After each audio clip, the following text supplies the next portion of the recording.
اللہ تعالیٰ نے انسان کو یاد کرایا ہے کہ تو نے عبادت اپنے رب کی کرنی ہے، اور فرمایا رب تمہارا وہ ہے جس نے تمہارے لیے زمین کو فرش بنایا ہے، آسمان کو چھت بنایا ہے، اور آسمان سے پانی برسا کے تو زمین سے پھل اگائے ہیں، رزق لکم، وہ بھی تیرے کھانے کے لیے اگائے ہیں۔ وہ جو آسمان سے بارش برسا کے زمین سے سبز اور پھل اگائے ہیں تو وہ بھی تیرے لیے۔ جب سارا کچھ تیرے لیے بنایا تو بھی تو عبادت کرنا اپنے رب کی، پھر کسی کو اس کا شریک نہ ٹھہرا۔ ایک چیلنج بھی کیا قرآن مجید نے اس رکوع کے اندر، کہا کرتے تھے مکے کے لوگ کہ آپ قرآن مجید کی آیتیں نبی کریم علیہ السلام سے کہا کرتے تھے کہ معاذ اللہ آپ خود بناتے ہیں، بنا کے لاتے ہیں۔ تو اللہ کریم نے فرمایا وَإِن كُنتُمْ فِي رَيْبٍ مِّمَّا نَزَّلْنَا عَلَىٰ عَبْدِنَا فَأْتُوا بِسُورَةٍ مِّن مِّثْلِهِ، اگر تمہیں شک ہو نا اس میں جو ہم نے بندہ خاص پہ نازل کیا ہے تو تم بھی اس جیسی ایک صورت بنا کے لاؤ۔ پڑھے لکھے تو تم بھی ہو نا، مکے میں تم بھی رہتے ہو، تو ایک صورت بنا کے لاؤ۔ قرآن مجید ہم سے چھینا گیا ہے سازش کے تحت، اس لیے کہ جس قوم کو قرآن آ جاتا ہے نا پھر کوئی کافر اس کا مقابلہ نہیں کر سکتا۔ دیکھیں نا اگر کافروں کے پاس جواب ہوتا قرآن پاک کا تو بدر اور احد میں نا کوئی آیت بنا کے لاتے قرآن کے مقابلے کی، تلواریں لے کے نہ آتے، ان کے پاس جواب ہی نہیں تھا۔ اور قیامت تک کسی کافر کے پاس قرآن مجید کا کوئی جواب، قرآن کا کوئی جواب، قسم اللہ کی جواب کوئی نہیں، قرآن کا اس کا کوئی جواب نہیں۔ کیا بات ہے قرآن پاک کی۔ وہ ایک دفعہ مسلمہ کذاب بے ایمان کہنے لگا میں نے بنا لیا قرآن پاک کا جواب، معاذ اللہ۔ جواب کیا بنایا؟ وہ سورت ہے نا القاریہ ملقاریہ، وما ادراک ملقاریہ، کھڑکھڑانے والی کیا ہے، کھڑکھڑانے والی تمہیں کیا پتا کیا ہے کھڑکھڑی، قیامت کا ذکر ہے۔ کہنے لگا میں نے اس جیسی صورت بنا لیا، تو کیا بنایا؟ الفیل ملفیل، وما ادراک ملفیل۔ کہنے لگا ہاتھی، تمہیں کیا پتا کیا ہاتھی، تم کیا جانو کیا ہاتھی۔ تو پاس جو اس کے اپنے بیٹھے تھے نا چیلے، وہ کہنے لگے چپ کر جا، سارے زمانے کو پتا ہے ہاتھی کیا ہوتا ہے۔ تو پاگل ہے، اس کے دو کان ہوتے ہیں، ایک سونڈ ہوتی ہے، چار اس کے پیر ہوتے ہیں۔ بیوقوف آدمی قرآن کا مقابلہ کرنا ہے تو کچھ چج کے ساتھ کر، پاگلوں کی طرح مقابلہ کرے گا، جوتے کھائے گا بھی ہمیں بھی پڑھوائے گا۔ تو قرآن مجید کا کوئی مقابلہ کر سکا؟ تو اس آیت مبارکہ میں اللہ نے کافروں کو یہ کہا اگر مقابلہ نہیں کر سکتے تو پھر اللہ سے ڈرو، ورنہ دوزخ میں ڈالے جاؤ گے، وہ جس کا ایندھن آدمی اور پتھر ہے، اور بنائی بھی کافروں کے لیے گئی ہے۔ اعدت للکافرین، جہنم کس کے لیے بنائی گئی ہے؟ کافروں اور منافقوں کے لیے۔ مسلمانوں کے لیے بنائی گئی، مسلمان مرضی سے چھلانگے لگائیں تو ان کی موج ہے، ورنہ ان کے لیے جہنم، ان کے لیے اللہ نے جنت بنائی ہے۔ اور یہ بات کرتے ہی رب کریم نے فرمایا اے محبوب علیہ السلام مومنوں کو خوشخبری دے دیں کہ اللہ نے ان کے لیے جنت بنائی ہے، اس میں باغات ہیں، انہیں رزق دیا جائے گا کھانے کے لیے، اور اس میں انہیں پاکیزہ بیویاں دی جائیں گی، اور پھر وہ اس میں ہمیشہ رہیں گے، انہیں اس سے نکالا نہیں جائے گا۔ آگے جو آیات کریمہ ہے نا اس کے اندر اللہ تبارک و تعالیٰ نے فرمایا ہے کہ اللہ حیا نہیں کرتا سمجھانے کے لیے مچھر کی مثال بھی دینی پڑے۔ فرمایا قرآن سے کچھ لوگ ہدایت حاصل کرتے ہیں اور کچھ گمراہ ہو جاتے ہیں۔ جب لوگ اپنی مرضی کی تشریحات چاہتے ہیں تو گمراہ ہوتے ہیں، اور جب قرآن کو رسول اللہ صلی اللہ علیہ وسلم اور امت مسلمہ کی تشریحات کی روشنی میں سمجھتے ہیں تو پھر اللہ ہدایت عطا فرماتا ہے۔ پھر اللہ تبارک و تعالیٰ نے آگے ارشاد فرمایا حضرت آدم کی پیدائش کا واقعہ۔ کچھ مفسرین نے لکھا ہے اللہ نے مشورہ کیا تھا فرشتوں سے، وَإِذْ قَالَ رَبُّكَ لِلْمَلَائِكَةِ إِنِّي جَاعِلٌ فِي الْأَرْضِ خَلِيفَةً، لیکن کچھ مفسرین کہتے ہیں کہ اللہ کو ضرورت نہیں فرشتوں سے مشورہ کرنے کی، اللہ نے فرشتوں سے مشورہ نہیں کیا، بلکہ رب نے انہیں آگاہ فرمایا تھا کہ میں لگا ہوں زمین پہ اپنا نائب بنانے، میں خلافت دینے لگا ہوں زمین پہ۔ اب یہ تو دینے والی کی مرضی ہے نا اس نے کس کو دینی ہے، یہ تو دینے والے کی مرضی ہے نا اس نے۔ تو کچھ لوگ کہتے ہیں کہ دینے والے سے زیادہ ہمیں پتہ ہے، تو فرشتوں کو بھی یہ اجتہادی خطا ہو گئی، کہنے لگے یا اللہ اسے نہ بنانا، یہ فساد کرے گا، یہ خون ریزیاں کرے گا۔ تو اللہ نے فرمایا جو میں جانتا ہوں وہ تم، اللہ اکبر۔ امام راضی فرماتے ہیں جب رمضان آتا ہے تو اللہ فرشتوں سے کہتا ہے ذرا یہ کھول کے دروازے دیکھو نا یہ زمین پہ کیا کر رہے ہیں، تم تو کہتے تھے فساد کریں گے اور یہ سارے تراویاں پڑھ رہے ہیں. تم تو گویا کہتے تھے فساد کریں گے اور یہ تو دیکھو گویا رمضان کے روزے رکھ رہے ہیں. یہ تو میری یاد میں نکلے ہوئے ہیں. تم کچھ کہتے تھے اور دیکھو میں نے تمہیں کہا تھا نا جو میں جانتا ہوں وہ تم. اللہ نے پھر حضرت آدم علیہ السلام کو تمام زمانے کے علوم عطا کیے, علم سکھا لیا. تو فرشتوں سے کہا تم بھی ان چیزوں کے نام بتاؤ, تو وہ بتا سکے نہیں. اللہ نے فرمایا اب اس طرح کرو, آدم کو سجدہ کرو. سب نے سجدہ کیا سوائے. وہ کہنے لگا یا اللہ صرف تجھے ہی کرنا ہے.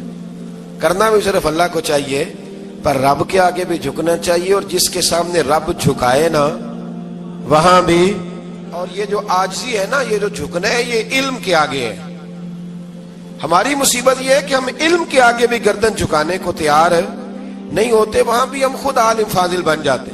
تو فرمایا کہ سب سے کہا سجدہ کرو, سب نے سجدہ کیا سوائے ابلیس کے. تو پھر ہوا کیا, وکان من الکافرین, وہ کافروں میں سے ہو گیا. پھر اللہ نے حضرت آدم کو اور جناب حوا کو نا مقام دے دیا جنت میں رہنے کے لیے, اور کہا سارا کچھ کھانا, درخت کے قریب نہ جانا. ابھی آپ کسی سے کہہ دیں تھوڑا سا کہ پیچھے نہ دیکھنا, یعنی اگر میری سمجھ لیں ادب کی وجہ سے کوئی 1.5-2 منٹ یا 6 منٹ نہیں بھی نہ دیکھے گا تو سوچے گا ضرور کہ پتہ نہیں اب پیچھے کیا ہے, مصیبت کیا ہے. یعنی آپ کہہ کے دیکھ لیں کسی کو, پیچھے نہ دیکھنا. فطرت ہے نا انسان کی, وہ جستجو کرتا ہے. کہا اس درخت کے پاس نہ جانا. تو حضرت حوا سلام اللہ علیہ کہتے ہیں دل میں خیال رہتا تھا کہ آخر ہے کیا درخت کے پاس. یہی انسان کا عقیدہ توحید ہے کہ جہاں سے رب منع کر دے وہاں وہ منع ہو جائے. اور یہ ان کی خطا نہیں تھی, یہ اللہ کی حکمت تھی, چونکہ رب نے تو پہلے کہہ دیا تھا بنایا ہی زمین کے لیے, تو یہ تو سارا کچھ ہونا تھا تو زمین پہ آنا تھا نا. تو حضرت حوا اور جناب آدم کے پاس شیطان آیا, اب اس کو نکال تو دیا تھا پر ابھی اس کا جنت میں آنا جانا بند نہیں ہوا تھا, یہ بھی اللہ کی حکمت تھی. تو وہ کہنے لگا تمہیں پتہ ہے بعد میں مر جاؤ گے. تو حضرت حوا کہنے لگی کیا موت بھی آئے گی؟ کہاں, اس کی تکلیف بھی بڑی ہوگی, تو پھر بچیں گے کیسے؟ تو کہنے لگے پھل کھا لو اس درخت کا. تو بچنے کے لیے پھل کھایا تھا. اس طرح لوگ آج بہت سارے کام بچنے کے لیے کرتے ہیں پر بچ سکتے, بچنے کے لیے پھل کھایا تو اللہ نے فرمایا زمین پہ چلے جاؤ. تو حضرت آدم زمین پہ آئے, پھر کئی 100 سال روتے رہے. فتلقى آدم من ربہ کلمات, تو پھر اللہ نے خود ہی جناب آدم کو کچھ کلمے سکھائے. علامہ اسماعیل حقی فرماتے ہیں وہ کلمے یہ تھے کہ حضرت آدم نے میرے نبی کا وسیلہ پیش کیا, اللہ کریم نے جناب آدم کی دعا کو مقبول فرما لیا. پھر آگے بنی اسرائیل کا ذکر آ جاتا ہے. اللہ تعالیٰ نے بنی اسرائیل, آج آپ اسی قوم کو یہودی کہتے ہیں, ان کو اللہ نے اس زمانے میں فضیلت عطا کی تھی بہت زیادہ. تو عرب کے اندر جب نبی پاک علیہ السلام نے اعلان نبوت کیا تو کچھ لوگوں نے یہ کہہ دیا کہ اگر یہ یہودی کلمہ پڑھ لیں گے تو ہم بھی پڑھ لیں گے. تو پھر اللہ نے انہیں یاد کرایا کہ تم اصل میں کیا ہو, تمہیں کلمہ پڑھنا چاہیے. تو اہل یہود کا تذکرہ کرتے کرتے رب کریم نے ایک بات یہ بھی ارشاد فرمائی کہ تم لوگوں کو تو کہتے رہے ہو کہ وہ نبی آنے والے ہیں, وہ نبی آنے والے ہیں, اور جب آ گئے ہیں تو ماننے کو تیار نہیں ہو. تو فرمایا تأمرون الناس بالبر وتنسون انفسکم وانتم تتلون الکتاب, لوگوں کو بھلائی کا حکم دیتے ہو اور اپنے آپ کو بھول جاتے ہو. افلا تعقلون, تمہیں عقل نہیں؟ پھر اللہ نے انہیں یہ بھی یاد کرایا کہ یاد کرو وہ زمانہ کہ جب فرعون نے خواب دیکھ لیا تھا کہ کوئی بچہ اس کی سلطنت کو تباہ کرے گا, تو پھر اس نے تمہارے بچوں کو ذبح کرانا شروع کیا اور تمہاری بیٹیوں کو چھوڑتا تھا. فرمایا یہ بھی تو تم نے دیکھا, میں نے تمہیں پھر تم سے کہا جہاد کرو قوم عمالقہ کے خلاف, تو مقام طیہ میں جا کے یہ لوگ کہنے لگے ہم سے جہاد نہیں ہوتا. اللہ نے انہیں ایک میدان میں قید کر دیا. بڑی دلچسپ بات, قید تو لوگ ہوتے ہیں نا چار دیواری میں, تو اللہ نے بنی اسرائیل والوں کو جب انہوں نے کہا ہم جہاد نہیں کریں گے تو اللہ نے میدان میں قید کر دیا. میدان میں, یہ یاد رکھیں, جب انسان اللہ کی نافرمانی کرتا ہے تو اسے ایسی قید ملتی ہے جس کا اس نے تصور بھی نہیں کیا ہوتا. ایک میدان ہے مقام طیہ, قید ہو گئے. سارا دن سفر کرتے تھے, سارا دن, تو رات کو تھک کے سوتے تھے, صبح اٹھتے تھے نا جب تو وہیں ہوتے تھے جہاں کل صبح چلے تھے. تو رب جب کسی کو قیدی بناتے ہیں تو اسے زنجیروں کی سلاخوں کی ضرورت, دعا فرمائے اللہ تبارک و تعالی غموں سے نجات عطا فرمائے. یہ دعا فرمائے، ایسی قید دیتا ہے کہ جس سے پھر چھٹکارا ہو سکتا۔ تو بنی اسرائیل کا بہت زیادہ تذکرہ اس بارے میں اللہ تبارک و تعالی نے پھر بیان کیا، اور پھر کہا کہ انہیں جو حکم دیا جاتا تھا یہ اس کی سرتابی کرتے تھے، پھر اللہ نے ان پر ذلت نازل کر دی اور یہ ہمیشہ اس کا شکار رہیں۔ قوم سبت کا ذکر فرمایا اللہ نے، ہفتے والے دن کچھ لوگ نافرمانی کرتے تھے۔ ہمارے بھی ہیلے بہانے ہیں نا آج کل کاروبار میں، تو اسی سپارے کی آیت نمبر 65 کے اندر اللہ تعالیٰ نے حضرت داؤد کی قوم کا ذکر کیا کہ اللہ نے انہیں حکم دیا تھا کہ ہفتے والے دن مچھلیاں نہیں پکڑنی، تو وہ کہتے تھے چلو ہاتھ لگا کے نہیں پکڑنی، ہاتھ لگا کے۔ وہ ہمارے لوگ ہیلے بہانے تلاش کر لیتے ہیں نا، وہ بڑے جناب انشورنس والا آ گیا، اب وہ بینک والا آ گیا، وہ فلانے صاحب آ گئے، وہ تروڑ مروڑ کے کہانیاں باتیں، اور پھر ہمیں بھی رستے مل جاتے ہیں بچنے کے۔ مفتی صاحب نے کہہ دیا تھا، ایک مولانا سے میں نے ان کو کہا ہفتے والے دن مچھلیاں نہیں پکڑنی، کا نہیں پکڑتے، چھوٹے چھوٹے حوض بنا لیے تو مچھلیاں زیادہ آتی تھی اس دن۔ یہ بھی اللہ کی قدرت تھی، نماز کے وقت گاہک زیادہ آتے ہیں، یہ اس کی قدرت ہوتی ہے۔ تو وہ مچھلیاں حوض میں جمع ہو جاتی ہیں، یوں سمجھ لیں کہ جال انہوں نے لگا لیے ہوئے تھے، تو جال میں وہ پھنستی رہتی تھی، حوضوں میں آتی رہتی تھی۔ ہفتے کو نہیں پکڑتے تھے، اتوار کو پکڑ لیتے تھے، تو پھر اللہ نے انہیں سزا دی۔ فرمایا تماشے کرتے ہو اللہ کے حکم کے ساتھ، کیا سزا دی؟ فَقُلْنَا لَهُمْ كُونُوا قِرَادَةً خَاسِئِينَ، فرمایا بندر بن جاؤ دھتکارے ہوئے۔ جو رزق حرام طریقے سے کماتے تھے رب انہیں بندر بنا دیتا تھا۔ ابھی بھی میں نے دیکھے ہیں بڑے بڑے تاجر پاگلوں جیسی زندگی گزار رہے ہیں، نفسیاتی طور پہ سکون نہیں ہے، کروڑوں روپیہ پڑا ہے۔ کیوں؟ اس لیے کہ رب کے بتائے ہوئے طریقے کے مطابق تجارت نہیں کرتے۔ آگے ایک اور دلچسپ بات آ گئی، بنی اسرائیل کے اندر نا ایک شخص نے اپنے چچا کو قتل کر دیا جائیداد کے لیے۔ یہ دیکھیں کب سے لوگ جائیداد کے لیے قتل کرتے آ رہے ہیں۔ چچا کو قتل کر دیا، اور قتل کر کے حضرت موسیٰ علیہ السلام کے پاس آئے کہ میرے چچا کو کسی نے قتل کر دیا ہے، تو بتائیں کیا کرنا ہے؟ تو آپ نے فرمایا کہ گائے ذبح کرو، اور اس کا ایک ٹکڑا مقتول کو مارو، مرنے والے کو، وہ خود اٹھ کے بتا دے گا مجھے کس نے قتل کیا ہے۔ اب ارادہ نہیں تھا گائے ذبح کرنے کا تو بہانے کرنے لگے۔ ارادہ نہیں نہ ہوتا تو پھر کیا ہوتے ہیں؟ کہنے لگے گائے کس طرح کی ہو، بوڑھی ہو کہ بچی ہو، رنگ کیسا ہو، جوان ہو کہ چھوٹی ہو، حال میں ایک دفعہ چلنا سیکھ گئی ہو یا ابھی نہ سیکھی ہو۔ تو بتاتے گئے تو رب بھی شرطیں بیان کرتا گیا، گہرے زرد رنگ کی ہو، حال کے اندر اسے نہ چلایا گیا ہو، پانی نہ نکالا گیا ہو، نہ بچی ہو نہ جوان ہو، اس کے درمیان ہو۔ یہ ساری شرطیں کہاں پائی جاتی تھی؟ حضرت موسیٰ علیہ السلام کی قوم کا ایک شخص تھا جو اللہ کا ولی تھا، وہ جب انتقال کرنے لگا نا، اللہ اکبر، دیکھو رب ولیوں کی اولادوں پر بھی کتنا فضل فرماتا ہے۔ وہ جب انتقال کرنے لگا تو ایک اس کے پاس چھوٹی سی بچیا تھی، گائے کی بچی، اس نے جنگل میں چھوڑ دی۔ کہنے لگا یا اللہ میں تیرے نام پہ چھوڑتا ہوں، میرا بچہ جوان ہو جائے تو اسے دے دینا، اور تو سرمایہ ہی کوئی نہیں۔ بچہ بڑا ہوا تو بچہ بھی بڑا نیک تھا، اپنی ماں کا بڑا فرما بردار تھا۔ اس کی ماں نے کہا بیٹا تیرے باپ نے ایک گائے چھوڑی تھی، تو بچہ جنگل میں گیا اور جا کے کہنے لگا اے اللہ میری گائے مجھ سے ملا دے۔ تو رب کریم نے وہ گائے واپس کر دی، وہ گائے گھر لے آیا۔ اب وہ کہنے لگا اماں بیچ دوں، تو اماں کہنے لگی بیٹا میرے پوچھے بغیر نہ بیچنا۔ کئی دفعہ گاہک لگے پر اس نے کہا جب تک میری اماں نہ کہے گی میں بیچوں گا۔ ادھر بنی اسرائیل والے شرطیں جتنی گائے کے بارے میں پوچھ چکے تھے وہ ساری اسی گائے میں پائی جاتی تھی۔ تو یہ ڈھونڈتے ڈھونڈتے وہاں پہنچ گئے، تو کہنے لگے گائے چاہیے۔ تو اس نے کہا بھی تمہاری مرضی سے نہیں، قیمت میری مرضی کی۔ ایک مفسر نے تو یہاں تک لکھا ہے کہ اس نے کہا گائے ذبح کر کے نا، تو جتنا گائے کے اندر گوشت ہوگا نا اتنا ہی کھال کے اندر تم مجھے مال بھر کے دو گے، اتنے سکے بھر کے دو گے، اتنی اشرفیاں بھر کے دو گے تو پھر تمہیں گائے دوں گا۔ تو پھر یہ گائے انہیں ملی اور یہ گائے لے کر کے آئے۔ زیادہ سوالات نہ کرتے تو زیادہ الجھتے نہ۔ ہم بھی دین کے معاملے میں بڑے سوال جواب کرتے ہیں، اتنا سوال کریں جتنی اس کی ضرورت ہے۔ ان لوگوں نے سوالات زیادہ کیے تو پھر الجھ زیادہ گئے۔ تو میرے بھائی اس کا ذکر بھی اللہ تبارک و تعالی نے پہلے پارے کے اندر بیان فرمایا۔ پھر اللہ کریم نے فرمایا کہ کچھ ایسے لوگ بھی ہیں یہودیوں میں سے جن کا دعویٰ ہو گیا ہے کہ ہم اللہ کے بڑے پیارے ہیں، فرمایا یہ صرف ان کے منہ کی باتیں، یہ تو قیامت میں پتہ چلے گا نا کہ اللہ کا پیار کس کے ساتھ زیادہ ہے۔ اور پھر یہ بھی یہودیوں نے دعویٰ کیا ہے، اسی پارے میں اللہ فرماتے ہیں کہ ان کا دعویٰ ہے کہ ہم اللہ کے بڑے پیارے ہیں، جنت میں ہم ہی جائیں گے، تو اللہ فرماتے ہیں پھر مرنے کی دعا تو کرو، جنت میں تو مر کے جانا ہے نا۔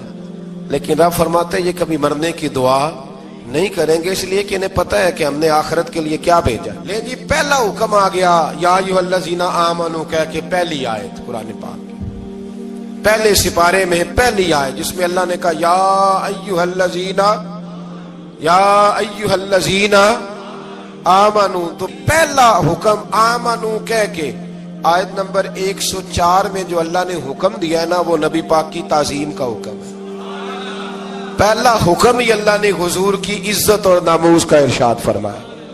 پہلا اس ترتیب کے لحاظ سے وہ ہوا یہ کہ جب نبی پاک کو بات ارشاد کرتے تو صحابہ کرام اٹھ کے عرض کرتے رائینا یا رسول اللہ، حضور سمجھ نہیں آئی ذرا رعایت کر دے۔ تو یہودیوں کی عبرانی زبان کے اندر نہ ذرا کھینچ کے پڑھتے تھے رائینا، تو اس کا معنی بنتا تھا معاذ اللہ اے ہمارے چرواہے، بکریاں چرانے والے کو بھی وہ رائینا کہتے تھے۔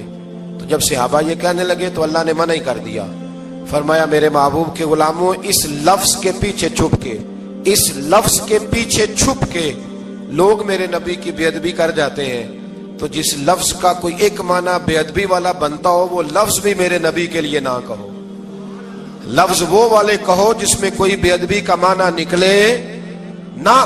یہاں لوگوں نے بڑے بڑے لفظ نہیں بول دیے، پھر کہتے میرا مطلب یہ تھا، میرا مطلب وہ تھا، تو تو نے وہ لفظ بولا کیوں جس کا کوئی غلط مطلب بھی نکل سکتا تھا؟ اللہ نے فرمایا یا ایھا الذین آمنوا لا تقولوا رائینا، اے ایمان والو رائینا کہو ہی نہ۔ تو یا اللہ کیا کہیں؟ فرمایا وقولوا انظرنا، تم کہو یا رسول اللہ ایک نظر فرمائیے، انداز دیکھیے، انظرنا ایک نظر۔ تو ہمارے بزرگ تو پہلے بڑے پیار والوں نے کہہ دیا یا رسول اللہ انظر حالنا، کہتے کہاں سے لاتے ہو جملے؟ میں نے کہا اللہ کی کتاب سے، یا رسول اللہ انظر حالنا یا حبیب اللہ اسمع قالا، تو تم کہو انظرنا، محبوب نظر کرم کرے، واسمعوا، اور کیا ضرورت ہے دوبارہ پوچھنے کی؟ اللہ کہتا ہے پہلے ہی دھیان سے سنا کرو، پہلے ہی واسمعوا، پہلے ہی احتیاط سے سنو، وللکافرین عذاب علیم، اور کافروں کے لیے دردناک عذاب ہے۔ لے جی اسی پارے میں اللہ تبارک و تعالیٰ نے پھر اہل یہود کا ذکر کیا، تو یہود کہنے لگے کہ ہم حضرت ابراہیم کے ماننے والے ہیں، تو اللہ کریم نے وہ بھی ذکر کیا کہ میں نے تو ابراہیم کو آزمایا ہے، وَإِذِ ابْتَلَىٰ إِبْرَاهِيمَ رَبُّهُ بِكَلِمَاتٍ فَأَتَمَّهُنَّ، ہم نے ابراہیم کو کچھ چیزوں سے آزمایا ہے، وہ ہماری آزمائش پہ پورے اترے۔ قَالَ إِنِّي جَاعِلُكَ لِلنَّاسِ إِمَامًا، تو پھر ہم نے انہیں کہا کہ ہم آپ کو پوری دنیا کا امام بنائیں گے۔ وہ آزمائش کیا تھی؟ آگ میں جانا بھی آزمائش، بیٹے کا نہ ہونا بھی آزمائش، بیٹا ہوا تو پھر اسے وادی غیر ذی زرع میں چھوڑ کے آنا بھی آزمائش، بڑا ہوا تو پھر ذبح کرنا بھی آزمائش۔ فرمایا جہاں جہاں آزمایا ہے نا، ابراہیم ہماری آزمائش میں پورے اترے۔ فرمایا تو مفت میں حضرت ابراہیم کی اولاد بنتے ہو اور ان کا نام لیتے اور ان کے ساتھ اپنا تعلق بناتے ہو، دیکھو تو صحیح وہ کتنی آزمائشوں سے گزرے۔ تو اس کا بھی اللہ نے اسی میں ذکر فرمایا۔ اور پھر وہ بات کرتے تھے حضرت یعقوب کی اور حضرت اسحاق کی، تو فرمایا وہ تو ہمارے اتنے خاص بندے تھے کہ وصال کا وقت بھی انہوں نے اپنی اولادوں کو نصیحت فرمائی تھی کہ اللہ کی توحید پہ قائم رہنا، اس کا ذکر بھی اللہ نے اسی پارے میں بیان فرمایا۔ اور جو حضرت ابراہیم اور جناب اسماعیل نے کعبہ تعمیر کیا تو اس کا ذکر بھی اللہ تعالیٰ نے اسی پارے میں فرمایا۔ فرمایا جب وہ کعبہ بنا رہے تھے تو کہہ رہے تھے ربنا تقبل منا، کہہ رہے تھے اے اللہ بنا ہم نے دیا ہے پر مہربانی فرما ہم سے قبول فرما لے۔ تو جو آیہ کریمہ آخر میں عرض کرنا چاہتا ہوں اس پر بھی تھوڑی توجہ فرمائیں گے تو بات بڑی نکھر کے باہر آئے گی۔ یہ 16ویں رکوع کے اندر اللہ نے پھر یہود کا اور عیسائیت کا ذکر فرمایا، تو اللہ کریم نے ایک بات ارشاد فرمائی۔ یہودیوں کے ہاں جب کوئی بچہ پیدا ہوتا تھا پیلے رنگ کے ساتھ اس کو رنگتے تھے، یا کوئی خاص رنگ تھا ان کا، بچہ پیدا ہوتا تو اس پر وہ رنگ چڑھاتے کہ یہ جی ہمارے مذہب کا رنگ ہے۔ ہمارے ہاں بھی رسمیں ہیں نا اپنی اپنی، معاذ اللہ اپنی اپنی نہیں ہونی چاہیے، اللہ رسول کا حکم ہونا چاہیے۔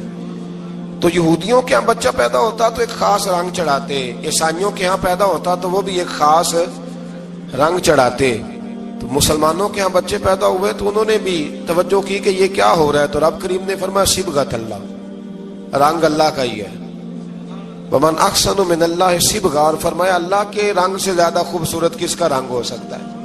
اللہ کا رنگ کیا ہے؟ لا الہ الا اللہ محمد الرسول اللہ صلی اللہ علیہ، فرمایا نیلے پیلے کالے رنگ نہ چڑھاؤ، اپنے ذہن پر توحید و رسالت کا رنگ چڑھاؤ، یہ سب سے بہترین رنگ ہے۔ اگر تمہارے ذہنوں پر رب رسول کی توحید کا رنگ چڑھ گیا تو یہ وہ والا رنگ ہے، پھر تمہیں کسی اور رنگ کی طرف جانے کی ضرورت نہیں پڑے گی۔ تو فرمایا رنگ وہ پیدا کرو جو توحید کا ہے، رسالت کا ہے، اس رنگ کی توجہ کرو۔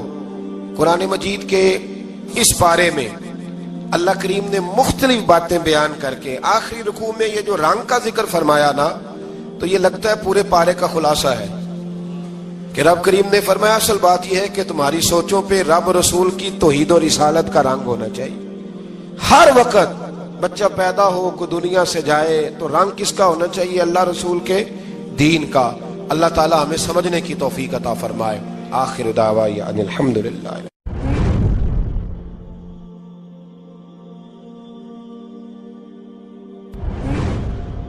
اللہ تعالیٰ نے انسان کو یاد کرایا ہے کہ تو نے عبادت اپنے رب کی کرنی ہے، اور فرمایا رب تمہارا وہ ہے جس نے تمہارے لیے زمین کو فرش بنایا ہے، آسمان کو چھت بنایا ہے، اور آسمان سے پانی برسا کے تو زمین سے پھل اگائے ہیں، رزق لکم، وہ بھی تیرے کھانے کے لیے اگائے ہیں۔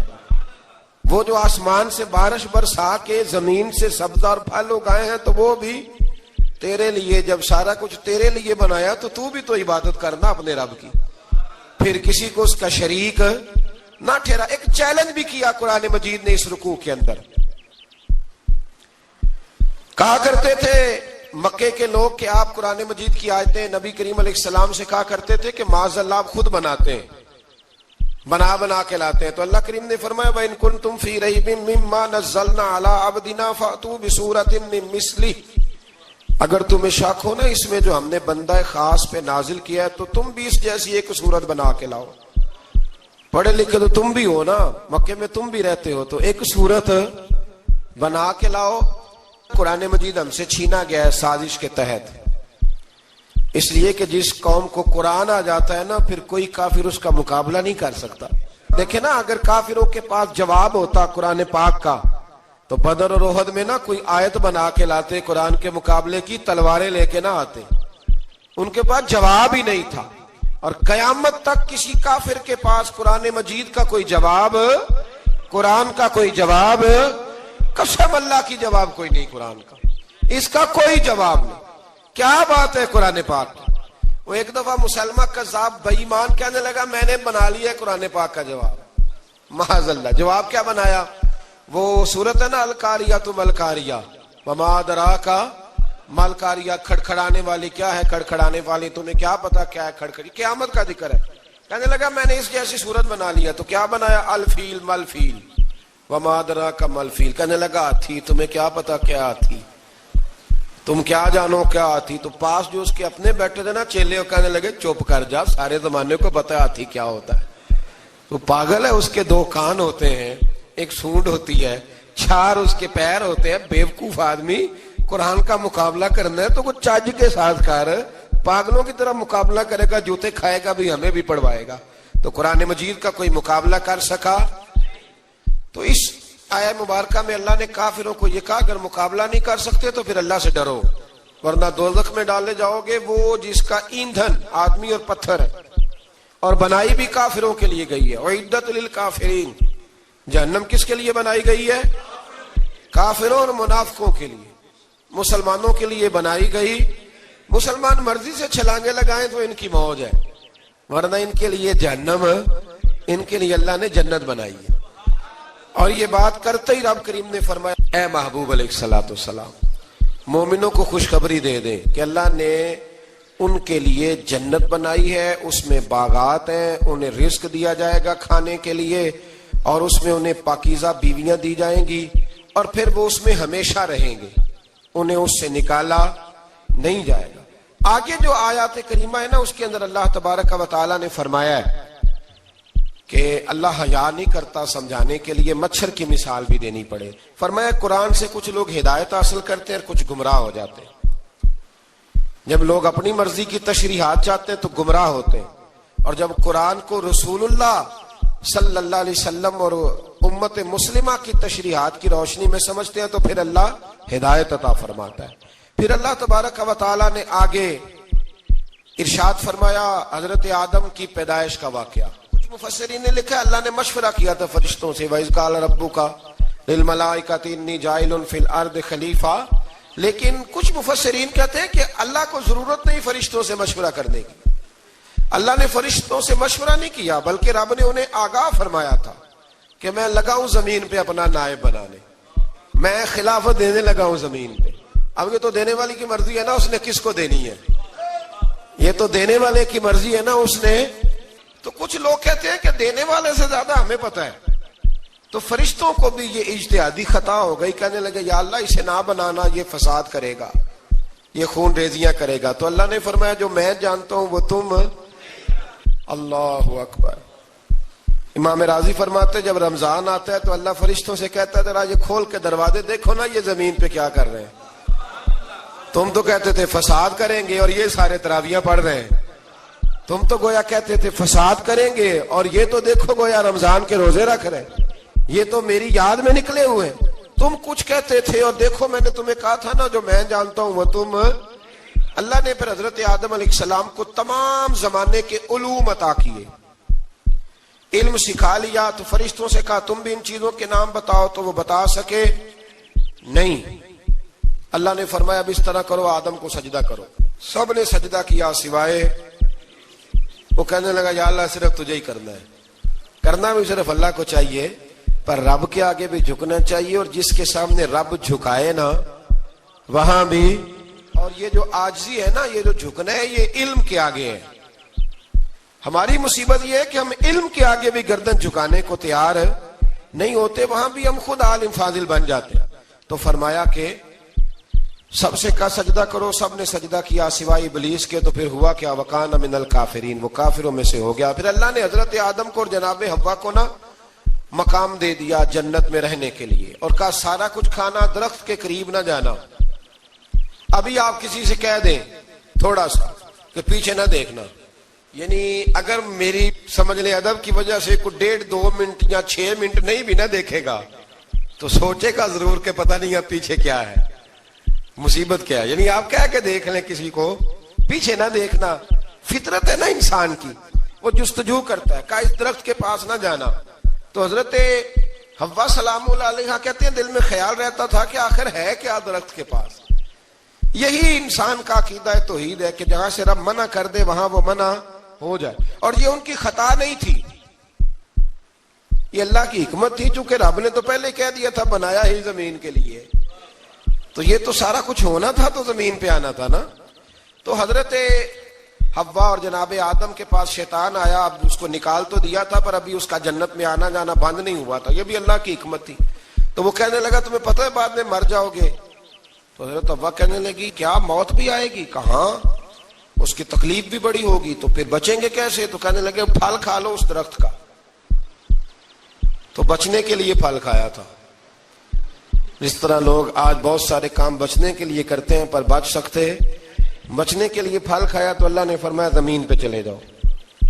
تو حضرت آدم زمین پہ آئے، پھر کئی 100 سال روتے رہے۔ فَتَلَقَّى آدَمُ مِن رَبِّهِ کلمات، تو پھر اللہ نے خود ہی جناب آدم کو کچھ کلمے سکھائے۔ علامہ اسماعیل حقی فرماتے ہیں وہ کلمے یہ تھے کہ حضرت آدم نے میرے نبی کا وسیلہ پیش کیا، تو اللہ کریم نے جناب آدم کی دعا کو مقبول فرما لیا۔ پھر آگے بنی اسرائیل کا ذکر آ جاتا ہے۔ اللہ تعالیٰ نے بنی اسرائیل، آج آپ اسی قوم کو یہودی کہتے ہیں، ان کو اللہ نے اس زمانے میں فضیلت عطا کی تھی بہت زیادہ۔ تو عرب کے اندر جب نبی پاک علیہ السلام نے اعلان نبوت کیا تو کچھ لوگوں نے یہ کہہ دیا کہ اگر یہ یہودی کلمہ پڑھ لیں گے تو ہم بھی پڑھ لیں گے۔ تو پھر اللہ نے انہیں یاد کرایا کہ تم اصل میں کیا ہو، تمہیں کلمہ پڑھنا چاہیے۔ تو اہل یہود کا تذکرہ کرتے کرتے رب کریم نے ایک بات یہ بھی ارشاد فرمائی کہ تم لوگوں کو تو کہتے رہے ہو کہ وہ نبی آنے والے ہیں، وہ نبی آنے والے ہیں، اور جب آ گئے ہیں تو ماننے کو تیار نہیں ہو. تو فرمایا تأمرون الناس بالبر وتنسون انفسکم وانتم تتلون الکتاب، لوگوں کو بھلائی کا حکم دیتے ہو اور اپنے آپ کو بھول جاتے ہو. افلا تعقلون، تمہیں عقل نہیں؟ پھر اللہ نے انہیں یہ بھی یاد کرایا کہ یاد کرو وہ زمانہ کہ جب فرعون نے خواب دیکھ لیا تھا کہ کوئی بچہ اس کی سلطنت کو تباہ کرے گا، تو پھر اس نے تمہارے بچوں کو ذبح کرانا شروع کیا اور تمہاری بیٹیوں کو چھوڑتا تھا. فرمایا یہ بھی تو تم نے دیکھا، میں نے تمہیں پھر تم سے کہا جہاد کرو قوم عمالقہ کے خلاف، تو مقام طیہ میں جا کے یہ لوگ کہنے لگے ہم سے جہاد نہیں ہوتا. اللہ نے انہیں ایک میدان میں قید کر دیا. بڑی دلچسپ بات، قید تو لوگ ہوتے ہیں نا چار دیواری میں، تو اللہ نے بنی اسرائیل والوں کو جب انہوں نے کہا جہاد نہیں کریں گے تو اللہ نے میدان میں قید کر دیا. میدان میں، یہ یاد رکھیں، جب انسان اللہ کی نافرمانی کرتا ہے تو اسے ایسی قید ملتی ہے جس کا اس نے تصور بھی نہیں کیا ہوتا. ایک میدان ہے مقام طیہ، قید ہو گئے. سارا دن سفر کرتے تھے، سارا دن، تو رات کو تھک کے سوتے تھے، صبح اٹھتے تھے نا جب، تو وہیں ہوتے تھے جہاں کل صبح چلے تھے. تو رب جب کسی کو قیدی بناتا ہے تو اسے زنجیروں کی، سلاخوں کی ضرورت. دعا فرمائے اللہ تبارک و تعالی غموں سے نجات عطا فرمائے. یہ دعا فرمائے، ایسی قید دیتا ہے کہ جس سے پھر چھٹکارا ہو سکتا. تو بنی اسرائیل کا بہت زیادہ تذکرہ اس بارے میں اللہ تبارک و تعالی نے پھر بیان کیا، اور پھر کہا کہ انہیں جو حکم دیا جاتا تھا یہ اس کی سرتابی کرتے تھے. پھر اللہ نے ان پر ذلت نازل کر دی اور یہ ہمیشہ اس کا شکار رہے. قوم سبت کا ذکر فرمایا اللہ نے. ہفتے والے دن کچھ لوگ نافرمانی کرتے. ہمارے بھی ہیلے بہانے ہیں نا آج کل کاروبار میں. تو اسی سپارے کی آیت نمبر 65 کے اندر اللہ تعالیٰ نے حضرت داؤد کی قوم کا ذکر کیا کہ اللہ نے انہیں حکم دیا تھا کہ ہفتے والے دن مچھلیاں نہیں پکڑنی. تو وہ کہتے تھے چلو ہاتھ لگا کے نہیں پکڑنی، ہاتھ لگا کے. وہ ہمارے لوگ ہیلے بہانے تلاش کر لیتے ہیں نا. وہ بڑے جناب انشورنس والا آ گیا، اب وہ بینک والا آ گیا، اب وہ فلانے صاحب آ گئے، وہ تروڑ مروڑ کے کہانیاں باتیں، اور پھر ہمیں بھی رستے مل جاتے ہیں بچنے کے. مفتی صاحب نے کہہ دیا تھا ایک مولانا سے میں نے ان کو کہا ہفتے والے دن مچھلیاں نہیں پکڑنے کا. نہیں پکڑتے، چھوٹے چھوٹے حوض بنا لیے. تو مچھلیاں زیادہ آتی تھی اس دن، یہ بھی اللہ کی قدرت تھی. نماز کے وقت گاہک زیادہ آتے ہیں، یہ اس کی قدرت ہوتی ہے. تو وہ مچھلیاں حوض میں جمع ہو جاتی ہیں. یوں سمجھ لیں کہ جال انہوں نے لگا لیے ہوئے تھے، تو جال میں وہ پھنستی رہتی تھی، حوضوں میں آتی رہتی تھی. ہفتے کو نہیں پکڑتے تھے، اتوار کو پکڑ لیتے تھے. تو پھر اللہ نے انہیں سزا دی. فرمایا تماشے کرتے ہو اللہ کے حکم کے ساتھ. کیا سزا دی؟ فَقُلْنَا لَهُمْ كُونُوا قِرَادَةً خَاسِئِينَ. فرمایا بندر بن جاؤ دھتکارے ہوئے. جو رزق حرام طریقے سے کماتے تھے رب انہیں بندر بنا دیتا تھا. ابھی بھی میں نے دیکھے ہیں بڑے بڑے تاجر پاگلوں جیسی زندگی گزار رہے ہیں. نفسیاتی طور پہ سکون نہیں ہے، کروڑوں روپیہ پڑا ہے. کیوں؟ اس لیے کہ رب کے بتائے ہوئے طریقے کے مطابق تجارت نہیں کرتے. آگے ایک اور دلچسپ بات آ گئی. بنی اسرائیل کے اندر نا ایک شخص نے اپنے چچا کو قتل کر دیا جائیداد کے لیے. یہ دیکھیں کب سے لوگ جائیداد کے لیے قتل کرتے آ رہے ہیں. چچا کو قتل کر دیا، اور قتل کر کے حضرت موسیٰ علیہ السلام کے پاس آئے کہ میرے چچا کو کسی نے قتل کر دیا ہے، تو بتائیں کیا کرنا ہے. تو آپ نے فرمایا کہ گائے ذبح کرو اور اس کا ایک ٹکڑا مقتول کو مارو، مرنے والے کو. وہ خود اٹھ کے بتا دے گا مجھے کس نے قتل کیا ہے. اب ارادہ نہیں تھا گائے ذبح کرنے کا تو بہانے کرنے لگے. ارادہ نہیں نہ ہوتا تو پھر کیا ہوتے ہیں؟ کہنے لگے گائے کس طرح کی ہو، بوڑھی ہو کہ بچی ہو، رنگ کیسا ہو، جوان ہو کہ چھوٹی ہو، حال میں ایک دفعہ چلنا سیکھ گئی ہو یا ابھی نہ سیکھی ہو. تو بتاتے گئے تو رب بھی شرطیں بیان کرتا گیا. گہرے زرد رنگ کی ہو، حال کے اندر اسے نہ چلایا گیا ہو، پانی نہ نکالا گیا ہو، نہ بچی ہو نہ جوان ہو، اس کے درمیان ہو. یہ ساری شرطیں کہاں پائی جاتی تھی؟ حضرت موسیٰ علیہ السلام کی قوم کا ایک شخص تھا جو اللہ کا ولی تھا. وہ جب انتقال کرنے لگا نا، اللہ اکبر، دیکھو رب ولیوں کی اولادوں پر بھی کتنا فضل فرماتا ہے. وہ جب انتقال کرنے لگا تو ایک اس کے پاس چھوٹی سی بچیا تھی، گائے کی بچی. اس نے جنگل میں چھوڑ دی. کہنے لگا یا اللہ میں تیرے نام پہ چھوڑتا ہوں. میرا بچہ جوان ہو جائے تو اسے دے دینا، اور تو سرمایہ ہی کوئی نہیں۔ بچہ بڑا ہوا تو بچہ بھی بڑا نیک تھا، اپنی ماں کا بڑا فرما بردار تھا۔ اس کی ماں نے کہا بیٹا تیرے باپ نے ایک گائے چھوڑی تھی، تو بچہ جنگل میں گیا اور جا کے کہنے لگا اے اللہ میری گائے مجھ سے ملا دے، تو رب کریم نے وہ گائے واپس کر دی۔ وہ گائے گھر لے آیا، اب وہ کہنے لگا اماں بیچ دوں، تو اماں کہنے لگی بیٹا میرے پوچھے بغیر نہ بیچنا۔ کئی دفعہ گاہک لگے پر اس نے کہا جب تک میری اماں نہ کہے گی میں بیچوں گا۔ ادھر بنی اسرائیل والے شرطیں جتنی گائے کے بارے میں پوچھ چکے تھے وہ ساری اسی گائے میں پائی جاتی تھی، تو یہ ڈھونڈتے ڈھونڈتے وہاں پہنچ گئے، تو کہنے لگے گائے چاہیے، تو اس نے کہا بھی تمہاری مرضی سے نہیں، قیمت میری مرضی کی۔ ایک مفسر نے تو یہاں تک لکھا ہے کہ اس نے کہا گائے ذبح کر کے نا، تو جتنا گائے کے اندر گوشت ہوگا نا اتنا ہی کھال کے اندر تم مجھے مال بھر کے دو گے، اتنے سکے بھر کے دو گے، اتنی اشرفیاں بھر کے دو گے تو پھر تمہیں گائے دوں گا۔ تو پھر یہ گائے انہیں ملی اور یہ گائے لے کر کے آئے۔ زیادہ سوالات نہ کرتے تو زیادہ الجھتے نہ۔ ہم بھی دین کے معاملے میں بڑے سوال جواب کرتے ہیں، اتنا سوال کریں جتنی اس کی ضرورت ہے۔ ان لوگوں نے سوالات زیادہ کیے تو پھر الجھ زیادہ گئے۔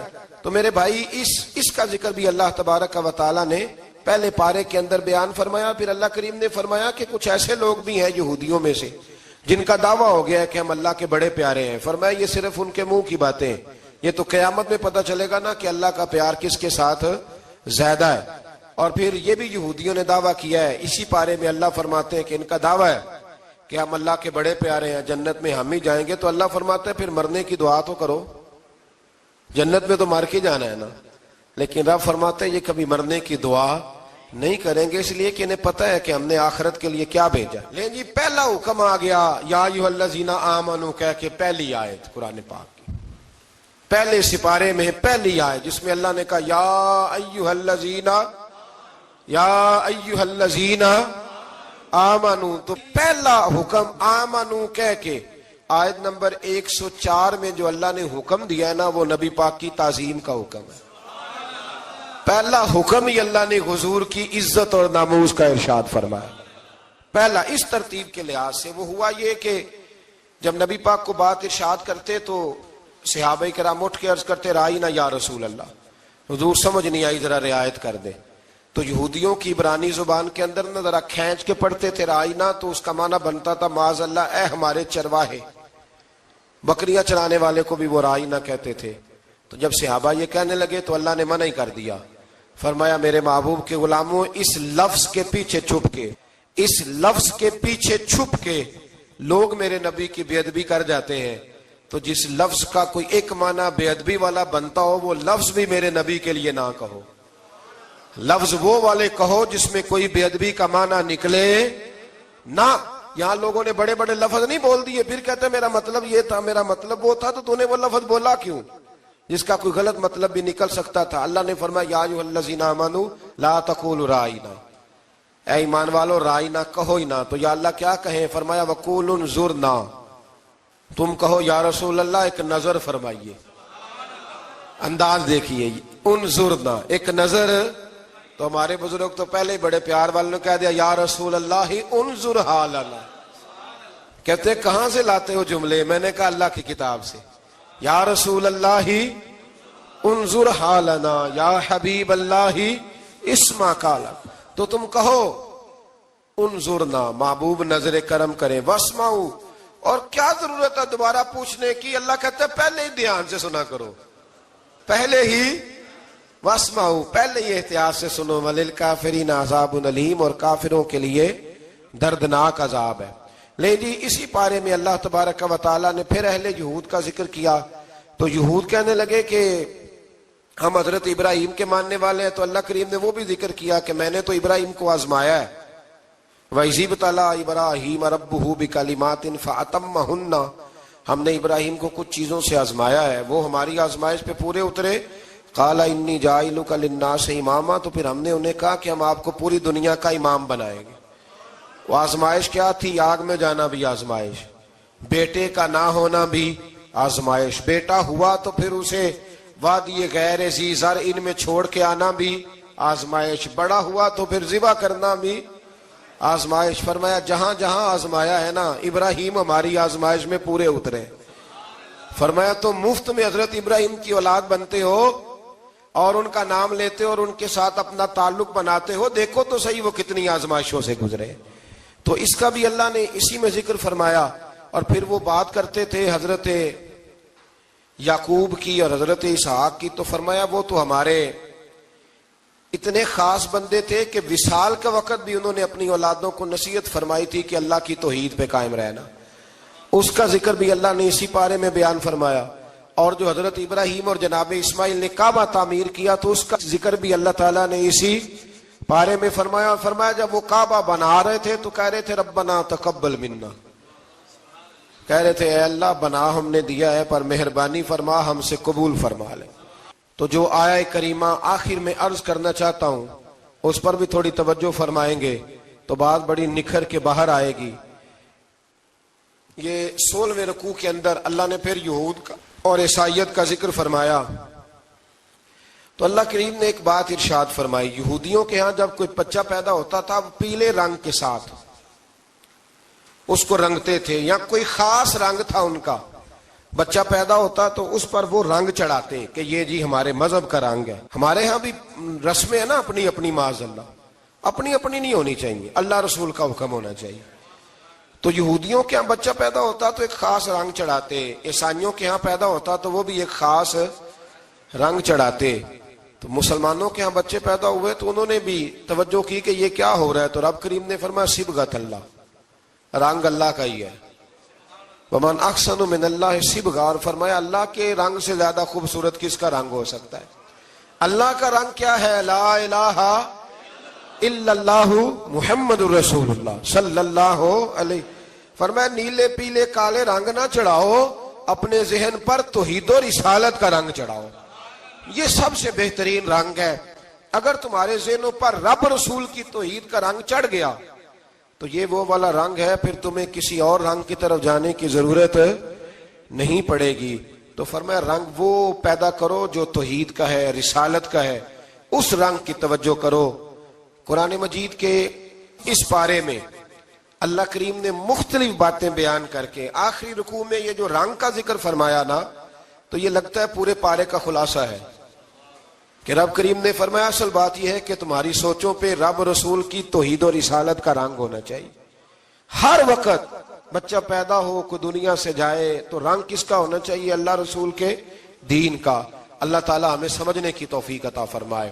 آخر دعوانا ان الحمدللہ۔